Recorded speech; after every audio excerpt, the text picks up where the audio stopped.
know what? We've got a former player that's going to address you here.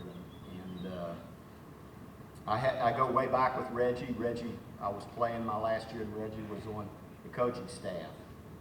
And I remember a story I'll tell you about Reggie, and I'll get in his bio real quick, but we were having a scrimmage, and Sonny Randall was our coach, and many of you can remember Sonny Randall. A lot of the guys here, a lot of us played for him. And we had our first scrimmage, and they threw a screen pass out in the flat, and I went out to try to make the tackle, and I missed it. Sonny Randall came up and looked at me, and he said, "Hamrick, if you're a linebacker, then I'm an astronaut." Remember that, Reg? Reggie went up and patted me on the back and said, "Hamrick, you probably do need to be an astronaut instead of a football player." Remember that, bro? So those were the good old days. You know, Reggie was one of 5 players that came to Marshall from Druid High School in Alabama. And he came with 4 other guys. All 4 of those young people died in the plane crash. Reggie was a freshman. He didn't make that trip to East Carolina. Reggie came on the next year, became our quarterback. He broke nearly all Marshall passing records in his career. Reggie could have transferred and went a lot of places because he was a highly recruited player. But Reggie chose to stay with us and to be a part of building this program back. We all watched the movie We Are Marshall when Reggie capped off that game-winning drive against Xavier in 1971. And Reggie, I think the play was called 213 bootleg screen to Terry Gardner, who scored the touchdown. Marshall won 15-13. People would have never believed that would have happened. But you know what? People believe a lot of things can happen at Marshall, and they have. Once he graduated from Marshall, he stayed in Huntington. He coached at Huntington High School, coached football and baseball. He was a great teacher. And in 1979, Sonny Randall called him and said, "Reggie, I need you to come and help me build this program back." And Reggie made the decision. He spent several years at Marshall after that, and was a great coach. There's many of us guys here. We've had a chance to reminisce last night, this morning with Reggie. Reggie was a great coach, and he went on to do a lot of great things in coaching and great things in life. But I've never been around a person who loves and cares about Marshall University than our own Reggie Oliver. Please give Reggie a warm welcome back.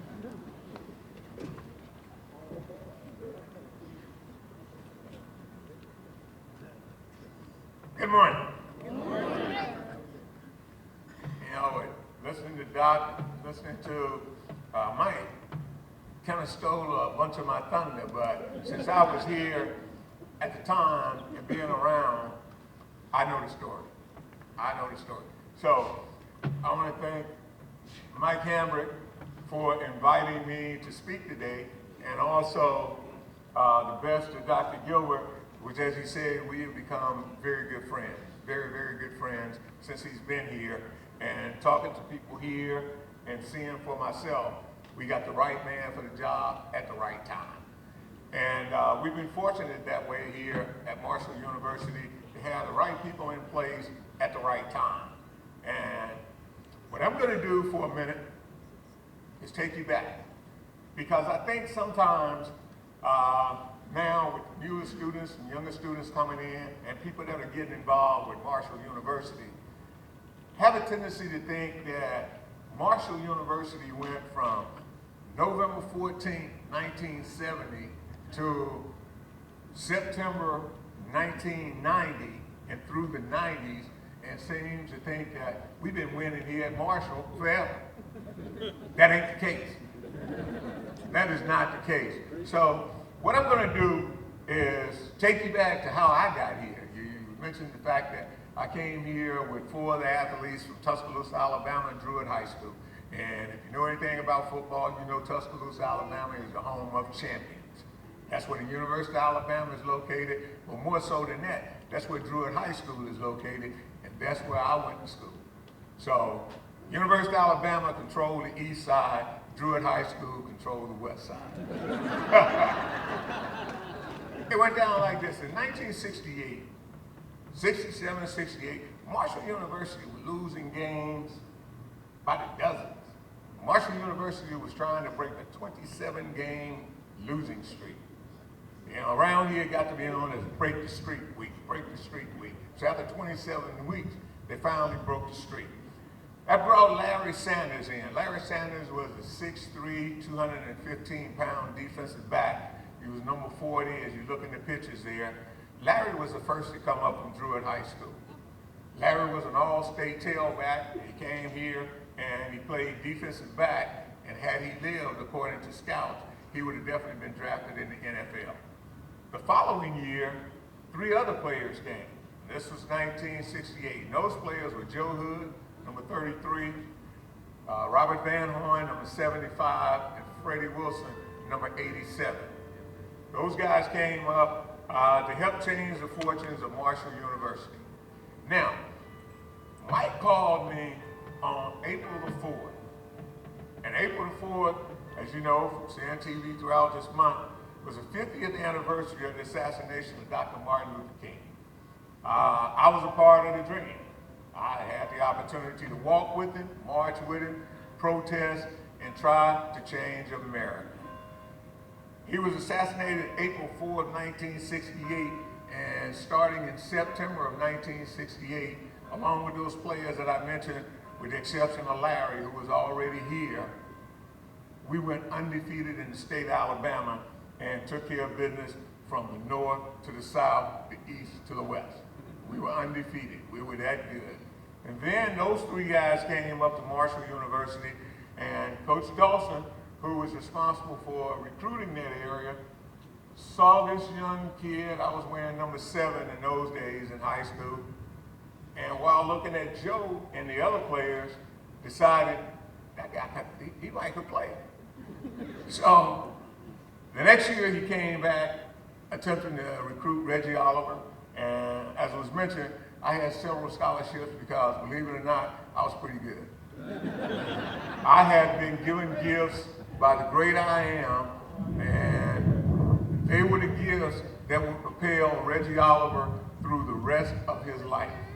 And he came back to try to recruit me, so did a lot of other coaches, and they brought me here on the day of the spring game, kind of like right here, right now. They flew me into Huntington, West Virginia, got me in the white station wagons that Marshall used to have as the athletic department back in those days, drove me out to Fairfield Stadium, drove right up on the field, opened the door, let me out, and Coach Dawson started to introduce me. I looked at the field and go, I played on a better field than this in high school. They want Reggie to come and play here on this. So Coach Tolley and Coach Dawson explained to me, hey, we got a plan, we got a plan. They showed me the pictures of the AstroTurf that was going in Fairfield Stadium, and it wasn't gonna look anything like it was when I saw it there. If I came back and returned, it would be an AstroTurf field, the stadium was lowered, everything is gonna be real nice. I go, okay, that's a possibility. I might could do that. So after visiting here, I went back to Alabama, and it's decision time. Now, I want to be square with you. Down in Alabama, the most segregated state in the United States. They didn't think a guy that looked like me and was my complexion could play quarterback at a major college that was a predominantly white school. And being a dreamer and a part of the dream, I said that that was not so. And the challenge was to pick the right place to go, the right situation, and then go and display my talents. Well, in thinking about it, I'll be honest, there wasn't a lot of people in Tuscaloosa, Alabama, or throughout the state that wanted Reggie to come to Marshall University. They said, don't go to Marshall University. They're gonna make a wide receiver out of you. You know, you're a quarterback, you're one of the best in the state, but but you're going to go up there and they're going to make a wide receiver out of it. Thought that over, talked to the people that I thought I could confide in and get some good advice. And then I got by myself to think about it, because now it's about decision time. Back then, you know, you would sign like late in May. It wasn't a February deal. So I came up here for the spring game, and once I went back, I had to do some soul searching and some thinking. Joe, Freddie, Larry, and Van Horn was here, and I thought if it's good enough for them, then it should be good enough for me. And if they're there with the talent that they've got and what we did at Druid High School, and they have my talent to that, we can make Marshall a winner. So I decided I would cast my lot with Marshall University. In August of 1970, four of us, Joe, Freddie, Van Horn, and myself, in a 1962 Ford Falcon, took off from Tuscaloosa, Alabama, headed to Huntington, West Virginia. We rolled in town somewhere before daylight. I'm sure it was after midnight, so I was here the 21st when we rolled in to Huntington. Found the dorm open. We went in, found a room open, and crashed. Got up the next morning, and it's check-in time. So we're looking around, you start to meet your teammates and see who's who, and checking each other out. So I can remember a couple of the varsity guys, Shoebridge, Bob Harris, Dak Repass, Dennis Blevins, they go out on Gullickson Hall Field, and it's showtime now. Everybody's been out over the summer and got in good shape. They're ready to roll. So they're out there winging it, you know, having a good time, looking good. So once they left the field, Joe looks at me and he goes, now it's our turn. We go out on Gullickson Hall Field, and people still at the crowd around the fence over there. They're looking out the windows of Twin Towers. The coaches are over in Gullickson Hall looking out the window. Reggie Oliver is getting ready to show his stuff.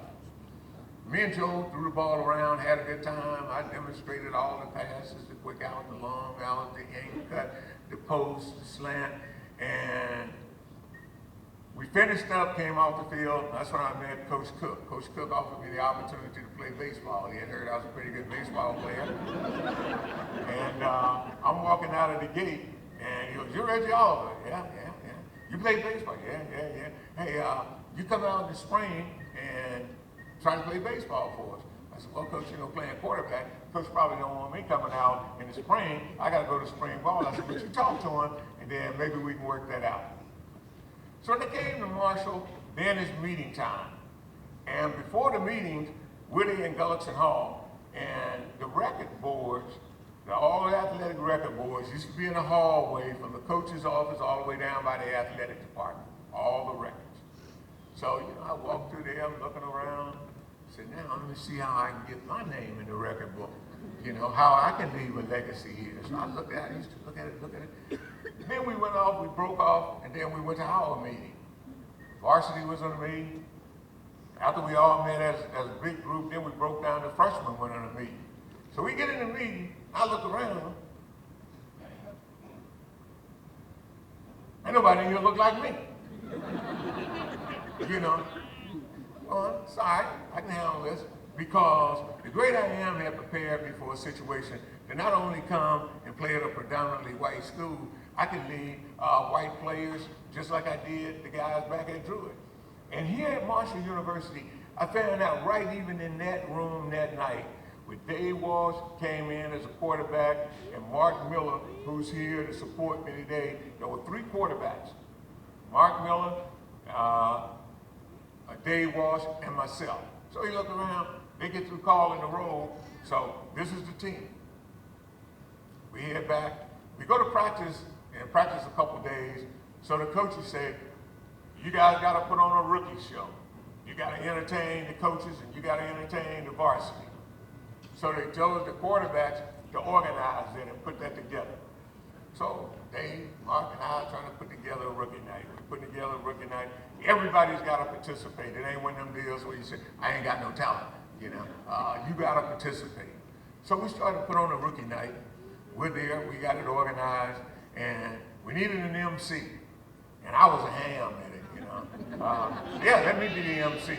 Because what I figured out was, I could tell jokes and be a ham in between the acts and really do my thing.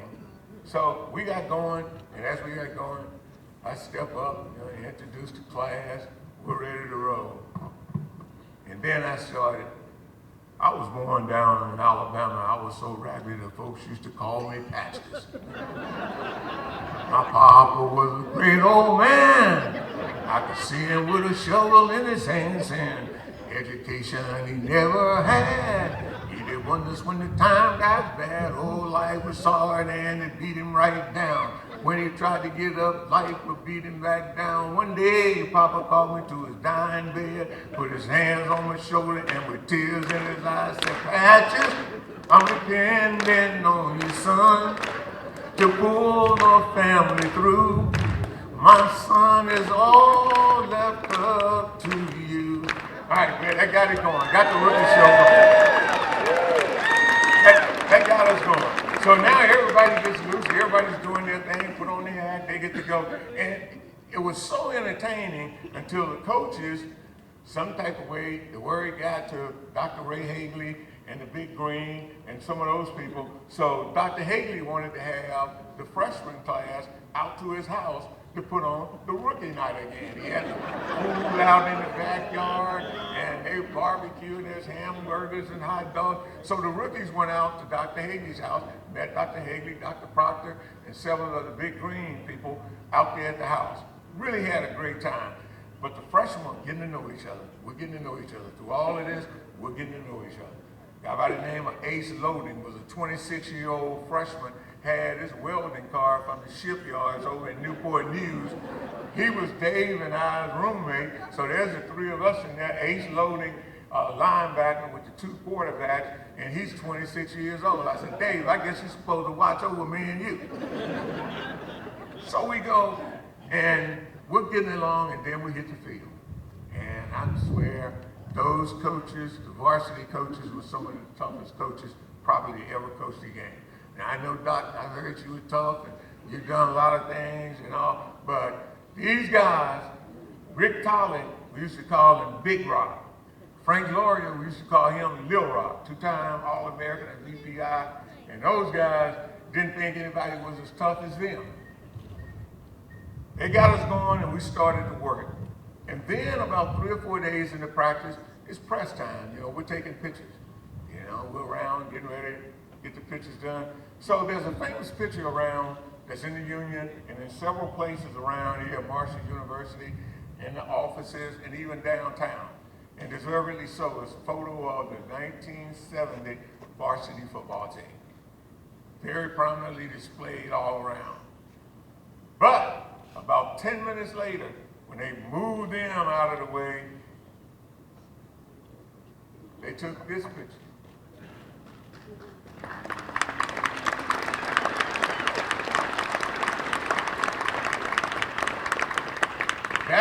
That's a picture of the 1970 freshman class here at Marshall University.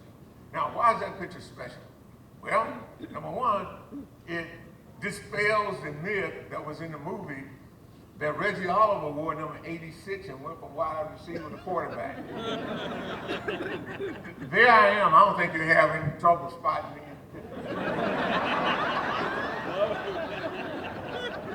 And I got number 12 on.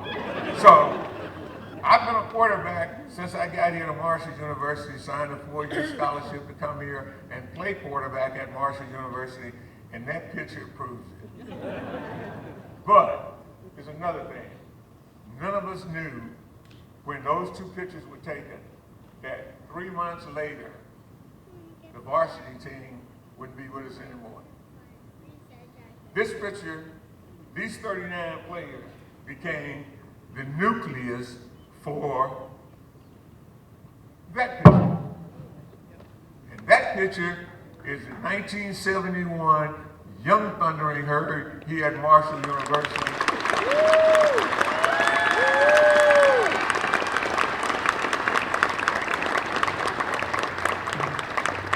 This group formed the nucleus of that group. I'll go back to this group. Now, you saw in the movie there where Dr. Dedman was acting president at the time, went out to the NCAA, out to Kansas, And then he wanted to petition so that freshmen could play football here at Marshall University. And you saw the movie deal, he's standing in the rain, and nobody really believed that was true and all that. Dr. Dedman was smarter than that.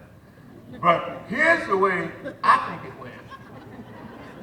I think Dr. Dedman shows up, and he's there to talk to him, and they go, Doc, you don't have a team. How you gonna play next year? You know, you don't have a team. We're gonna have to do something to reschedule those people you had a schedule for, just so they'll have somebody to play. Doc goes in his briefcase, pulls this out, and it goes, we got a team, we just need some help. And from there, it was decided that Marshall University would become the first Division I school allowed to play freshmen on the varsity. And that's what you see mixed in this picture, which makes it a very special picture because this represents the first team in NCAA history allowed to play freshmen on the varsity. The 1971 Young Thundering Herd. Okay.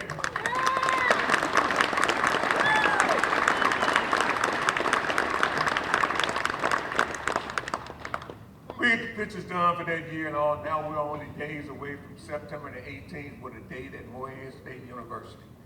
We're there, we're getting ready to go, and you know, it looked pretty good. You know, when you're working against yourself, you go, hey, we can win a game. You know, we're working against our defense rushing against us. You know, I'm completing a couple passes. Dave's okay.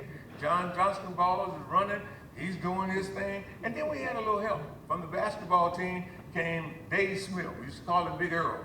Dave Smith was the starting center for the basketball team, played very well here, and came out to help us get ready for the fall. Not only him, Bill James was a basketball player that came out to help us.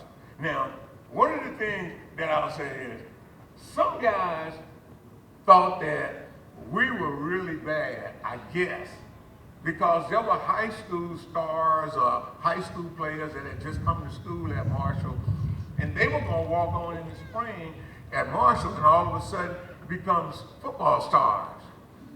We ran them off as fast as they came out. We go, this is college football and this is for real. And they left. So we're down at Morehead State University. Boy, we're getting to go, and Reggie had got the nod. I'm going to start the game. We go, and in that game, it's a marked game, memorable, but the first touchdown in the post-crash era was scored September the 18th down at Morehead University, Morehead State. And it was a touchdown pass. The person that caught the pass, somebody probably don't even remember his name and probably hadn't heard it in a long time, but it was a simple name, Tom Smith. Tom Smith in that picture. Not Randy Moss. He didn't catch the first touchdown for Marshall. Tom Smith caught the first touchdown for Marshall University, and it was thrown by yours truly. We're pretty bad. We couldn't get the extra point, so we lost and only scored 6 points that night. But Marshall University had put a football team back on the field and had been competitive for 3 quarters and actually scored a touchdown. So we were on the way. We were on the way. Now, if you ask me, and I'm sure some of the other guys that was there and played that night, I think we should have won the game. But we didn't. And we were positive we were on the way. Then, the following week, September 25th, we're going to play the first game in Fairfield Stadium since November 14th, 1970. The day was a day like this, but it was much hotter. Much hotter. The stadium was packed, probably wasn't a seat to be had. People wanted to see the new version of the herd. And this version was known as the Young Thundering Herd. Most improbable, nobody gave us a chance to win, odds are against us, but we hit the field as a Young Thundering Herd thinking we could get it done. Thinking we could get it done. At halftime, we're leading. The movie's straight on that. Blake Smith kicked the field goal. Now, we picked Blake up from out here in intramural long, shaggy hair. Couldn't find anybody to kick an extra point. So that Monday, after we had warm-ups, Coach Lingle said, we're having a kicking trial. So then these guys show up at a kicking trial. There's maybe a dozen of them. Dave and I holding the extra points and field goals for them. He's sending them out as fast as they kick. You can go to the locker room. You can go. You can go. You can go. And then there was this little skinny, wiry-looking guy, you know, the greasy look, and boom, right through the uprights. I'm holding them. Oh, man, that's nice. Coach said, move back a little bit. Move back a little bit. Boom, Blake, right through the uprights. I'm going, oh, well, we may have something here.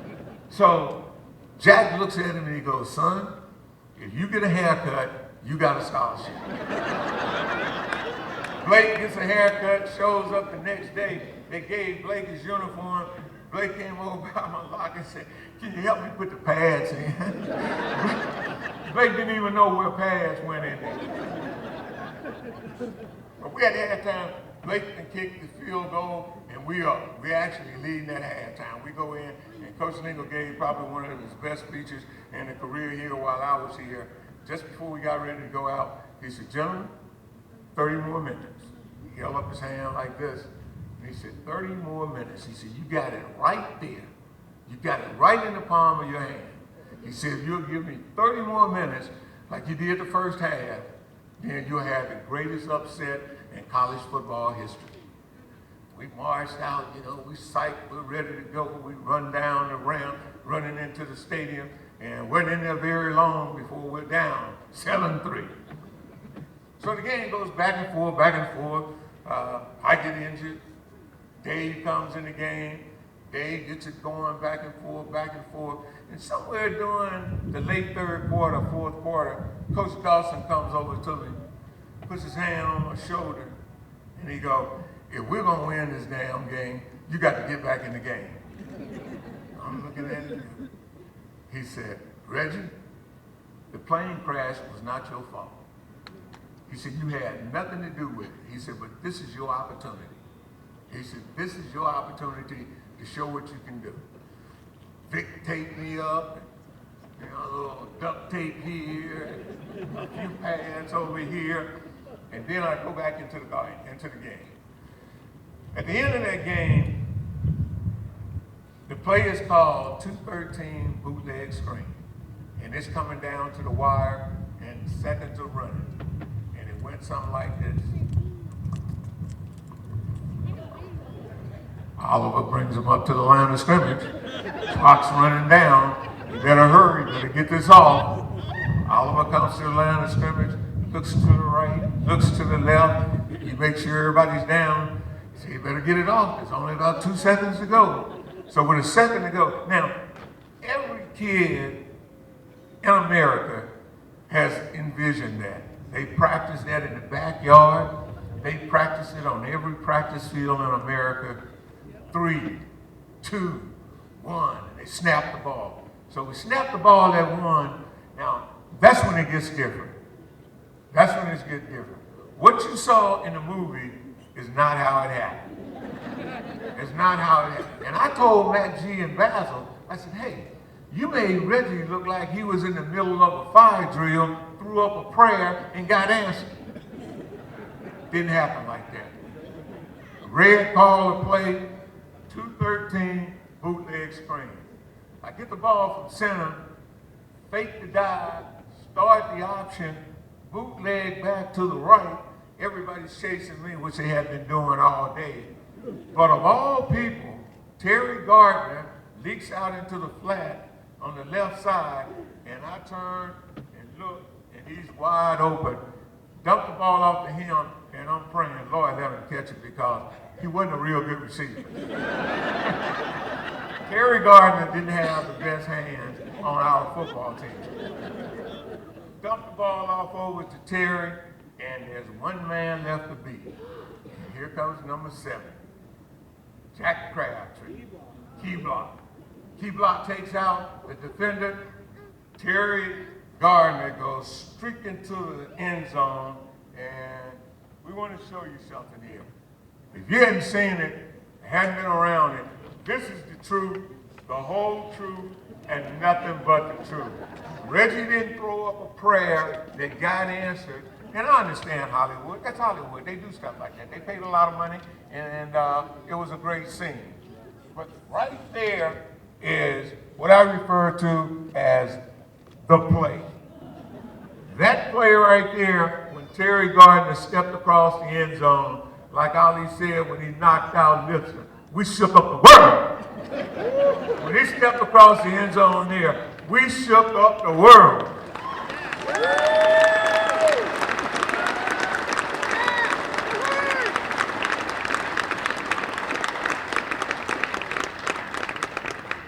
Now, one of the great things about that, Terry's just going across the end zone. That Crabtree got cut out, but he threw the key block. There's Eddie Carter in there. If you look along the sideline, you'll see Coach McNally getting ready to break into a sprint. Coach Lingle over there. And up there in the corner, like a convict getting ready to surrender, number 12, getting ready to throw him up. That's how it happened. Now, I was talking to Doc. I think last year we were up in the press box and all. I said, Doc, you got a lot of nice pictures up here, man. We got pictures up of championships when they turn the lights on in the stadium for the first time, and all of these magnificent games that have been played in there. But I said, Doc, you ain't got to play. He said, what do you mean? I explained it to him, and he said, Reggie, if you get it, I'll put it up. So, Doc, I'm going to hold you to it. Thanks to Steve Chapman. Thanks to Steve Chapman. Chapman was a photographer around here. He's captured a lot of moments and created memories for us all that we can look back at because of pictures. He's retired. He's retired now. But this picture that was taken by a freshman, Chris Spencer. Chris Spencer was a freshman working for the Parthenon, and Chuck Landon was doing his thing. He was over to write it all down. But this young man, as a freshman, was standing in the right place at the right time, at the right second to capture that moment right there. And that's what you call history. That can't be changed. Hollywood can't change it. Hollywood shouldn't be allowed to change it because we have a Hollywood story without what they did in the movie to try to make it Hollywood. So with that, I'm going to present this picture to Doc Gilbert so it can find its rightful place among all those others. And Doc, you got it. You got it. You got it.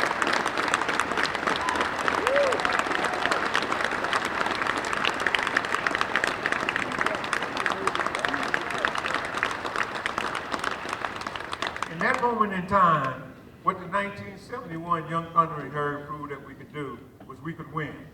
It didn't take us 27 games to win. It took us one game, and the following week, we got it done. That's the proof. We got it done. And to show that it wasn't a fluke, a couple of weeks later, after we had been knocked around, beat around, and Dick Winburn put us back together, him and his training staff, we got ready to play the mighty Bowling Green State University, who was ranked at the time and had only been beaten by Toledo University.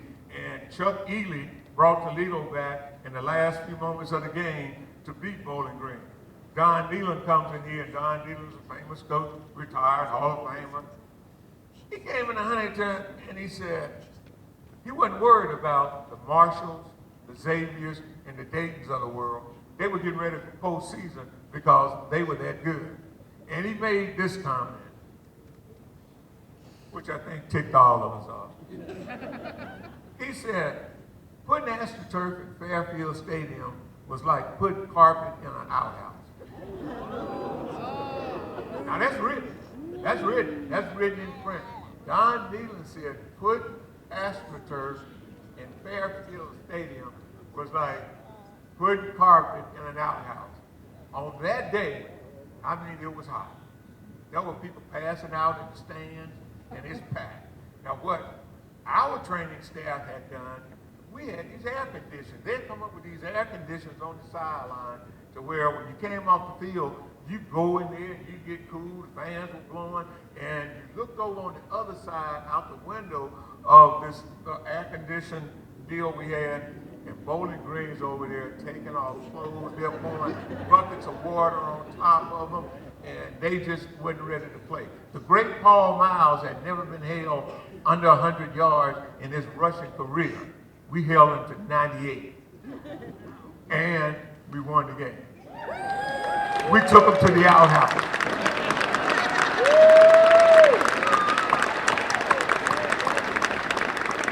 We took them to the outhouse. And you know the bad part about it, after we took them to the outhouse, they lost to Xavier and lost to Dayton.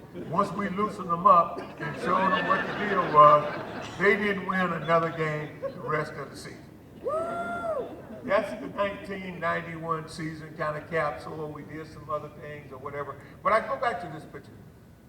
There's another thing about this picture. In this picture, as I mentioned, were the first freshmen to play varsity football in NCAA history. Then also there are 7 players that 3 years later, 4 years later, they became the first 7 players in NCAA history to letter in football, and that happened here at Marshall University.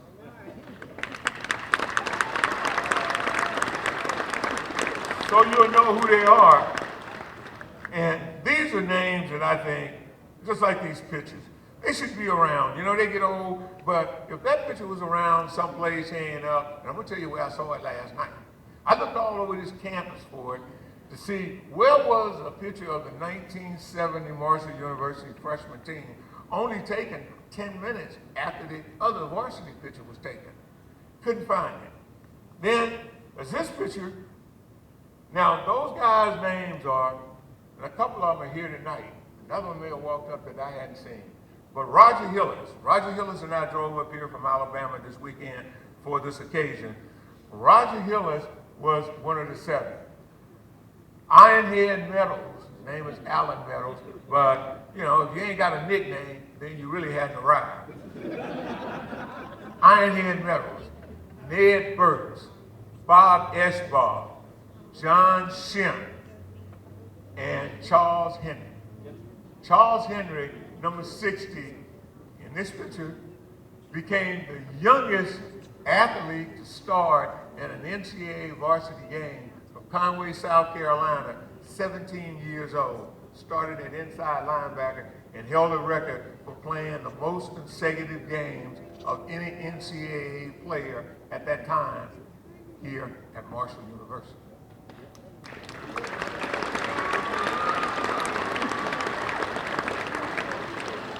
We have a lot to be proud of here at Marshall University. And as I finished up my career here and played out in 1973, I was mentioning earlier to somebody, it didn't hit me until I'm about to run out of the locker room against Ohio University, and it hit me, Reggie, you're about to play your last college football game. And I was in the locker room crying. Sheen went out and I told Coach, I'll be on. I'm coming. And I realized my career here was over with. But I love Marshall, like they said earlier. I came here after the tragedy. I stayed here.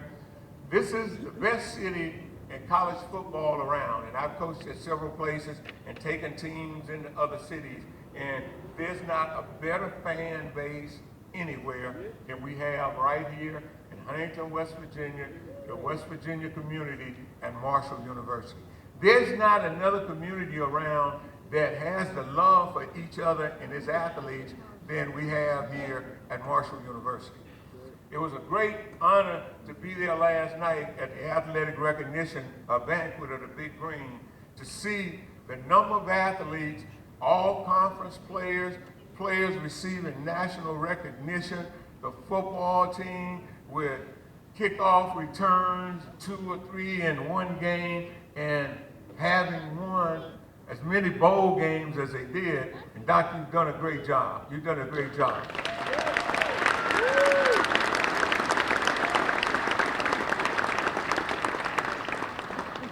And to see them and see all of the athletes, golfers, tennis players, swimmers, they were all there. And one thing I'd like to do now is give a plug to the Big Green. If you hadn't joined the Big Green and you're not a member of the Big Green, you need to look up somebody that can sign you up, and they got several people that can do that because they got programs to increase the number in the Big Green.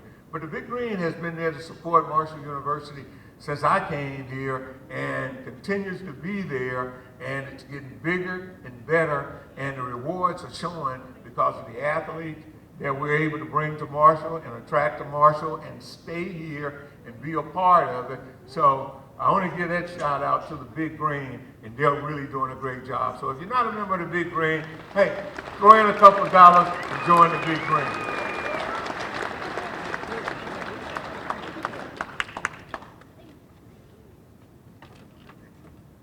I left here in '73, and after that OU game, we left, we headed out. So now, what am I going to do now, Richard? And I wanted to do what I had in mind when I came here. I'm going to play professional football. I'm going to be the Jackie Robinson of pro football. Draft came and went. Now, back up a second. At the end of the '73 season, now how unlikely is this? A player from this team, freshman team of 1970, at the end of the '73 season, one of these guys was voted Associated Press All-American from Marshall University. Now, who was that? Reggie Oliver, not one of the other players that might get mentioned throughout the day or that you know of. In 1973, Reggie Oliver was Associated Press Honorable Mention All-American. He at Marshall University. When I left Marshall University, Mike mentioned I held about all the records, most of them. When I left here, I had all of them. Yeah, I had all of the passing records, and believe it or not, I was up in the list in rushing. You know, they wanted me to run the ball. Thought I was an option quarterback. They tried everything. I remember an article that Chuck Landon wrote there after the Xavier game, The Amazing Mr. Oliver. And he documented that last drive to a T. And I still got that. But Chuck Landon, people like that, remember how it happened, and remember how it happened. Honorable mention All-American, I was selected to the ODK circle. Talk about academics. When I first came, I couldn't even tell you what that was. We used to take co-eds over there and sit around and get away from people. But then I realized that was what it meant. It was ODK circle. And I was inducted into the ODK circle, which meant, you know, I was pretty good at academics. I wasn't struggling, but it was time to go. It was time to leave Marshall. So in 1974, while I left the era of the Young Thundering Herd, and I refer to the years 1971 through 1974 as the Young Thundering Herd era.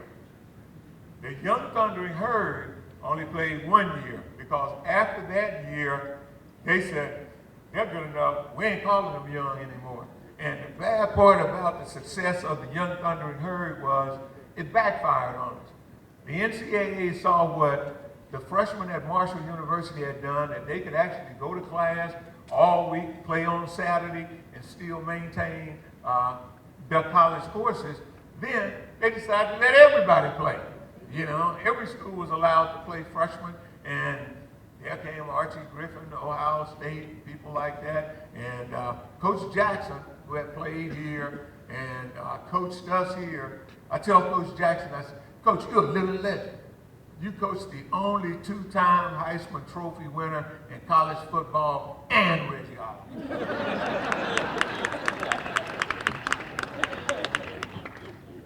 1974. When I didn't get drafted in the NFL, talking about the great I am, the headmaster created a whole new league so I could play. The World Football League was started, and in 1974, I was a starting quarterback of the Jacksonville Sharks, right here at Marshall University. Back at Marshall, those 7 guys that I mentioned were in here, finished out their career, and I saw a picture of them at Roger's house, and that picture they're sitting right here at the fountain. I'm going, why isn't that picture up? Yeah, these are the first 7 guys to earn a 4-year letterman, become 4-year lettermen in the NCAA. That didn't happen anyplace else, and it couldn't happen anyplace else. And as in the new Mercedes-Benz commercial, when you're first, you don't stand on the shoulders of anybody. Those guys that I mentioned, those 7 guys, they were the first to earn 4 letters, and their name should be around here someplace. When Hillis's grandkids come through here, and people come through when we're long gone, when we're all away from here, Marshall will still be here, but in my mind, that picture should be somewhere. This one shouldn't be too far away from it, and the 7 names, there are pillars like that that hold up the stadium and hold up these great edifices that we have here on this beautiful campus.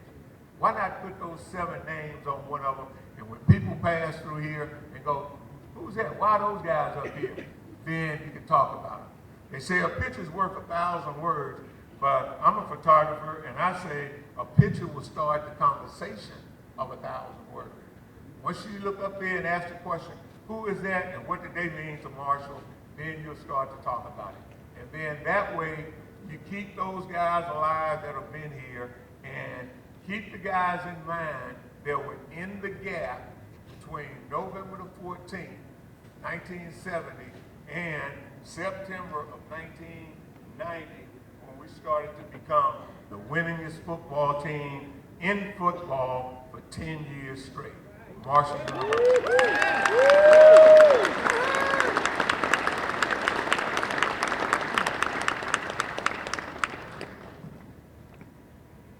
Far better it is to dare mighty deeds, though chequered with failure, than to live in that gray twilight that knows not victory nor defeat.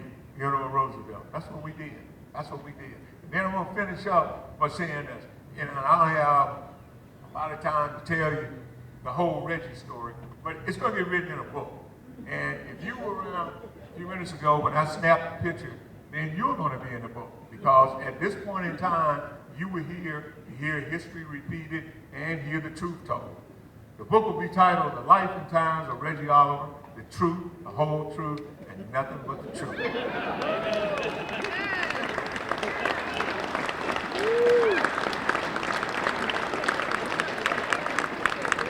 But always remember this. When you get what you want and you struggle for self, and the world makes you king for a day, just go to the mirror and look at yourself and see what that man has to say. For it isn't your mother, your father, your sister, or your brother upon whose judgment you must pass. The man who counts most in your life is the one standing back from the glass. You may be like Jack Horner and chisel a plum and say you're a wonderful guy, but the man in the mirror says you are only a bum if you can't look him straight in the eye. You may travel down the pathways of life and get pats on the back as you pass, but your final reward will be heartache and tears if you cheated the man in the glass. Yes, he's there for you. He's there clear to the end. Never mind all the rest, and you pass your most difficult test if the man in the glass is your friend. When I look at the man in the glass, I see Reggie Oliver, and I've dealt with him for 66 years, and I kind of like him. I think he's a good guy. And take a look at yourself and see where you're going to fit in this history of Marshall University. There's room for us all. You still have time to do something here at Marshall University that we'll all remember you for. There's enough space on this campus that they'll find some space to put your picture up or put your name up and show that at one point you were here. And all that, as the spokesman for the 70 freshman team, the 71 Young Thundering Herds, is all we want out of the deal is just don't forget it. You know, don't let them think that we went from November 14th to winning bowl games and getting rings and, you know, living large. Remember those people that helped put the first bricks in the foundation. I love Marshall. I keep coming back, and I always will, because we are. Marshall! We are. Marshall! We are.